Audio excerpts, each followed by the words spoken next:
But we'll take a look at the board state here really quickly. Maybe Joe might be working his way in control of this game. He's got a Blind Obedience out there. Detention Sphere that took care of looks like a Colonian Tusker.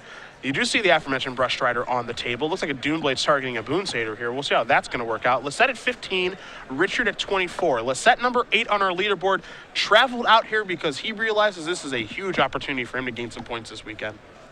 Yeah, so see, it looks like a Doomblade there. Brush Strider is going to go ahead and hit Lossett. So far, he's been able to keep his life total pretty healthy here, thanks to Blind Obedience, and what looks to be a parade of kill spells. Yeah. But one of the questions is what follow-up he has. And it looks like right now he has a Jace in his hand, which that should be pretty good. It's not, it's not Sphinx's Revelation, but it's one step closer to Sphinx's Revelation. See Dryad Militant hit the battlefield there after the Doomblade took care of the Boon Satyr. So there's a Brush Strider and a Militant out there for Richard. It looks like he has a Slaughterhorn in his hand. He's trying to deploy his threats in such a way that he does not get ruined by Supreme Verdict. Here is Jace plus an Extort from the Blind Obedience. So that elevator might be moving up on the Architect of Thought in just a moment. Yeah, with those two creatures in play, a Jace plus is pretty good. Joe is really just gaining life. Jace in this matchup is probably just a big life gainer.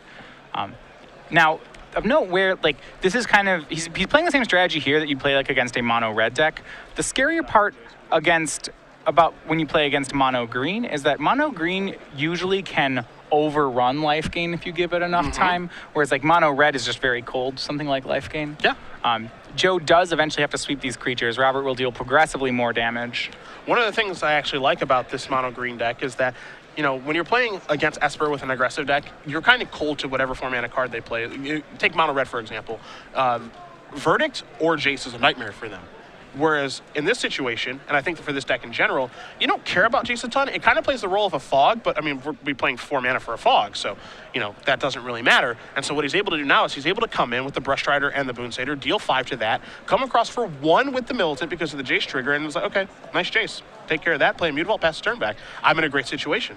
Yeah, pressure's back on Joe. That Boon Satyr was really helpful for Robert. Joe was hoping to have the Jace go down to 2 on that attack there and then -2 the Jace to find an answer, but now he's out of card draw. And taking a lot of damage each turn. Right now it's 9 power on the board for Richard. Hey, he picked up an Detention Sphere for the turn. He can play that, Extort, and then have Mutavault back to block if he would like. His draw was a Thoughtseize, which is not going to be useful for him at all right now, but he is going to play the D-Sphere. He's going to Extort. He's going to go up to 14. Richard's going to go down to 21. I presume the D-Sphere is going to go over towards the Boon Satyr because that's the biggest creature, and that's what Joe actually taps on the table. But, he's in a little bit of trouble here. Yeah, Joe opting not to cast the Thoughtseize because the most probable thing in Robert's hand is a land, based on how this game's played out. There are no cards in a mono green aggro deck that he couldn't have cast that turn. As it turns out, the Thoughtseize would have hit. The remaining card in Robert's hand is Slaughterhorn, but Joe doesn't know that and decides to go for the Mutavault instead. So Richard's going to untap. He takes a draw. He's taking a look at Blind Obedience, make sure he knows what that does, which is nothing at this particular moment. So he fires up a Mutavault, and looks like he's ready to get in the red zone here. This attack would be for 7, which is half of Joe's life total. Of course, Brush Strider, it does have Vigilance, so it won't have to tap to attack, and we will get that straightened out for you guys. And there we do go. Lossett looks like he wants to block with the Mutavault. The question is, who do we block? It's probably Brush Strider, but I think you could make an argument for Mutavault. I would think it's... Yeah, it could be either. I would think it's Mutavault, just because that's the card you have the most trouble dealing with. He's just going for maximum life points, however, and that would be taking care of Brush Strider. You see Richard's hand. He does have that Slaughterhorn that you did mention. He picked up a copy of Ranger's Guile. There's one of those in his main deck, and it looks like none of them in his sideboard for this particular weekend. So he's going to actually use the Slaughterhorn, +3/+2 Blood Rush style, which means Brush Strider actually gets to win this combat. Right. This block actually forced Robert to use the Slaughterhorn instead of the Ranger's Guile, which is pretty good for Joe because that means the one that could go to his face is only 1 point instead of 3.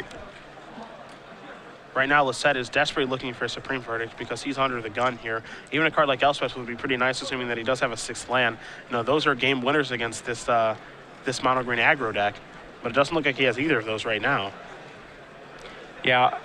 Esper with an okay matchup here. Like you said before, mono green has very few answers to a card like Elspeth. So all Joe needs to do is to survive to one of his finishers. Granted, that can sometimes be a pretty difficult task.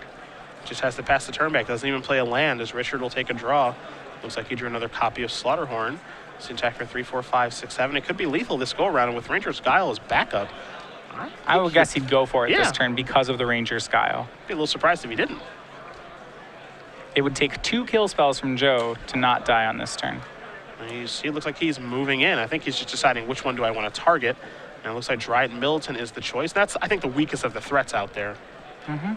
So that is going to do it. No Ranger's Guile needed. Slaughterhorn, take it down. Mono green aggro from Robert Richard.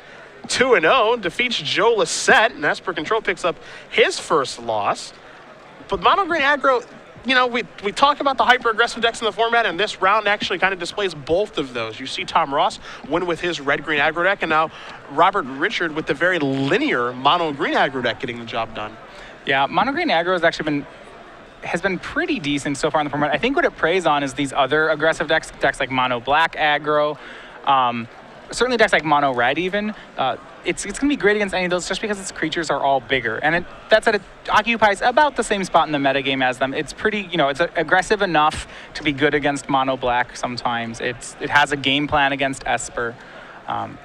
It has game against mono blue. It doesn't have anything that really crushes it in the format. Yeah, this was the talk of the tournament last week. And again, mono black Devotion did win the tournament in Milwaukee in the hands of Kevin Huang. But a lot of people were very interested in Mason Lang's deck, and how could you even consider playing a deck like this? Are you kidding me? Brush Strider and everything else that's in this deck. Have you lost your mind?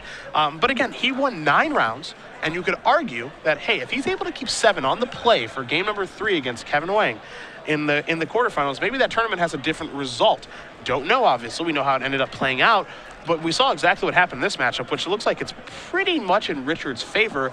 As you mentioned, Brush Strider is a pretty bad card in a vacuum, but contextually, if you're playing against a deck that can't block it, it's 2 mana, 3 power, and it's a card that you can play off of Burning Tree Emissary. You have to like a lot of things about the card, even though it's very easy to make fun of. Yeah, I mean,